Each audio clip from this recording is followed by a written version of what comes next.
I'm Janice Edwards. This is Bay Area Vista. We are on location at the Académie de Cuisine, where you see students in the background who are taking cooking lessons, and we're talking today about life lessons. We're talking with Dr. Pedro Noguera, who's well known throughout the education world for his stance and vision for schools and equity in education. Then Mandy Moore and Zachary Levi of Tangled will talk with us about voicing that particular Disney movie.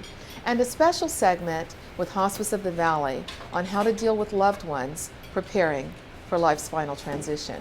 There's a lot on our show, lots of lessons to learn. Join us. Bay Area Vista is up next.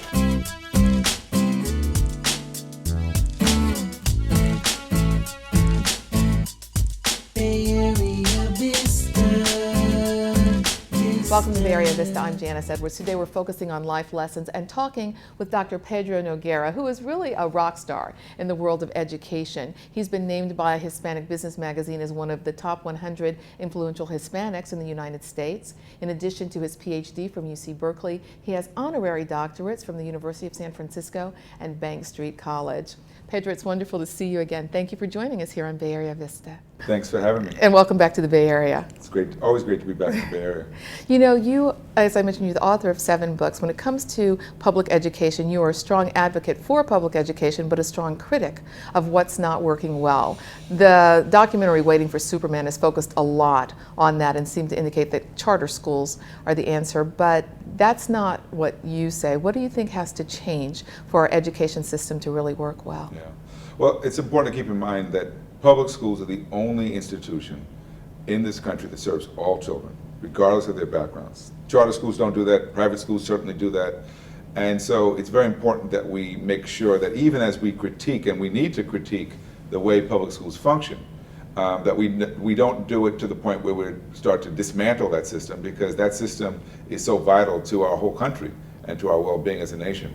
So what I try to do is to point out the ways in which that system can be improved and strengthened, particularly for the most vulnerable children in this country. And when we see the most vulnerable, we're usually talking about African American and Latino, and you've written specifically about the issues that young boys face. Why is this system set up in such a way that seems to alienate them from a young age? Well, there are a lot of reasons for it. You know, some of it has to do with the family situation or the home situation, where there may not be enough support in some cases. Sometimes it's simply the fact that the schools are not, have low expectations and not responsive sufficiently to the needs, particularly of black male students. And the black male students are often seen as being a problem very early on and treated like a problem. And you get a self-fulfilling prophecy in schools. And so there are a lot of reasons that you can't just, it's not one thing. I like to remind people, though, there are also several schools across the country where black males are doing fine, where they're thriving, where they're graduating in large numbers and going on to college and doing very well. And that, though the existence of those schools is all the proof we need to know that we can do this. The problem is not the kids. The problem is the way we treat the kids. The problem is our inability to create more schools that can serve them well. Yes. And for Latino males too, what do you see as being some of the issues that tend to have them experience alienation in the classroom? Well, I think with Latino males, many of the issues are similar. They have to do with issues of poverty, they have to do with issues of masculinity, and the way in which masculinity sometimes is constructed in opposition to intellectual pursuits. And that's true, you even see that amongst white males and working class backgrounds as well.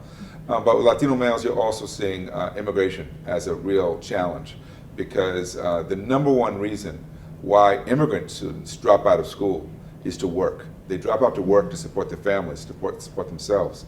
And unless we can find ways to convince these kids that staying in school is worth it to them, that they will actually be able to contribute more to their families and their communities by staying in school, we'll continue to lose those kids.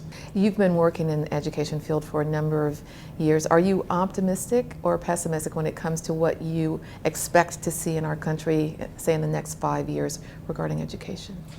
Well, I think my nature is to be an optimist. That's generally the way I look at things. I try to look at things, the bright side. I always try to understand what are the possibilities for good things to happen. At the same time, I'm also a realist, and I would say that the path we've been taking as a country, George Bush, the former president, brought us No Child Left Behind. We're still leaving many children behind. President Obama, who we thought was going to bring change, really brought a lot of continuity with respect to those policies and hasn't given us the changes that we need. We need to stop focusing on high-stakes testing as a cure-all for education and really put the emphasis on how to deliver high-quality instruction to a greater number of students. We need to stop focusing on gimmicks like charter schools or technology and really get to the basics. And the basics have always been how to get parents involved, how to get students to take their education seriously, how to make sure we have an environment in schools that's conducive to learning. Those are the things we should be focusing on as a nation. But we are, I think, been distracted for too long. Yes. When you were in the Bay Area, you were politically active, and then you left to go to New York. As you have looked at your career, what have been the highlights that you are most proud of at this point? Well, I've had the experience of working in a lot of different areas in education as a classroom teacher, and you saw me working in schools as an elected school board member in Berkeley, and then also as a researcher at Berkeley, at Harvard, and now at New York University. And that's given me the ability to see things from many different vantage points. I continue to work and teach in schools on a regular basis. And what I would say is that that also gives me encouragement and a reason for optimism, because I see so many teachers who are working hard, who, despite the difficult conditions they work under, are dedicated to their students, go out the extra mile consistently for their students. I see children who haven't given up on themselves, who still have hopes and dreams, and their parents who have the same dreams. And so that gives me reason to believe that this failed or flawed system of public education is certainly worth saving. So many people are still in there depending on it. And what we've got to do is find a way to revive it and to give it the support it needs to do what our country desperately needs it to do. It's been such a pleasure to talk with you. I do remember those years ago seeing you in the classroom, and who would have known? Did you know then that you would have the career that you did, that you've had? And I'm wondering, what, if any, are the words that you live by? I didn't know. I didn't know exactly what direction I would go in. I was actually going in a very different direction in graduate school than I wound up. But my heart was drawn to education because of its practical impact. I'm a fairly practical person, right? I like to have a concrete impact on things, and education allows you to do that.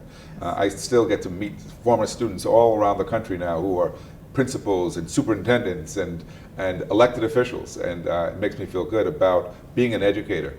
And what keeps me going is that belief that I can and we can as people make a difference if we set our mind to it. And I found that education is probably one of the best ways in which to make a difference in the lives of people. Wow, you've certainly made a difference, and it's wonderful to see you again. Pedro, thank you so much for talking with us. It's great to see you. Good to see you.